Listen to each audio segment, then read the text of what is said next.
మోకాళ్ళ నొప్పులు, disc problems లాంటి అన్ని సమస్యలకు సంప్రదించండి. Homeocare international world class homeopathy 9001175550. మీరు చూసుకుంటే ఏపీ రాష్ట్రం అంతా కూడా ఒక కూటమి సునామీని అన్నది మీరు చూస్తూ ఉన్నారు.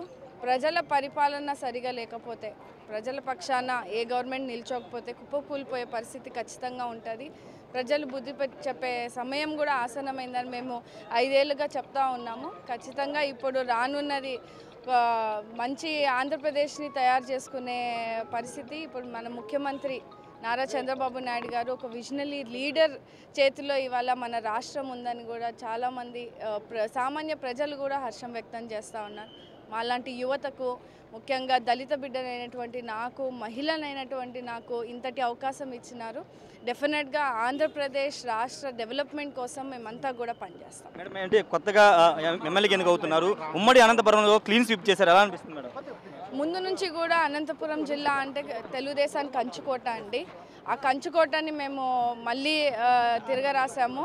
14కి 14 మాకు తెలుగుదేశం పార్టీకి పట్టం కట్టడం ప్రజలకు కూడా మేము అందరం కూడా రుణపడి ఉంటామండి. అభివృద్ధి పదంగా మేము ముందుకెళ్ళి ప్రజల రుణం తీర్చుకుంటాం. కొత్త వారికి క్యాబినెట్లో చోటు దక్కబోతుంది, మీ పేరు రాయలసీమ నుంచి కూడా మహిళలకు ఉండబోతుందని చెప్తున్నారు, ఏమన్నా? చంద్రబాబు నాయుడు గారి ఆశీస్సులు అండి, లోకేష్ అన్న గారి సపోర్ట్తో వాళ్ళు ఏది మాకు అప్పచెప్పినా కానీ ఒక రెస్పాన్సిబిలిటీగా పనిచేస్తామండి. మనం ఖచ్చితంగా చంద్రబాబు, లోకేష్ ఆశీస్సులతో ఏమి ఇచ్చినా పదవి ఇచ్చినా స్వీకరిస్తామని చెప్తున్నారు. ఖచ్చితంగా రాయలసీమలో పెద్ద ఎత్తున వ్యతిరేకత కనబడుతుంది. ఉమ్మడి అనంతపురం జిల్లాలో గతంలో ఎన్నడూ లేని విధంగా 11 స్థానాల్లో కూటమికి అధికారం కట్టబెట్టారని చెప్తున్నారు. ఖచ్చితంగా ఒక దళిత మహిళని తనకు సీట్ ఇచ్చి గౌరవించినటువంటి చంద్రబాబు తెలుగుదేశం పార్టీకి రుణపడి ఉంటారని బండారు శ్రావణి చెప్తున్నారు. Camera person సిద్ధుతో Rayesh, RTV, Vijayawada నుండి.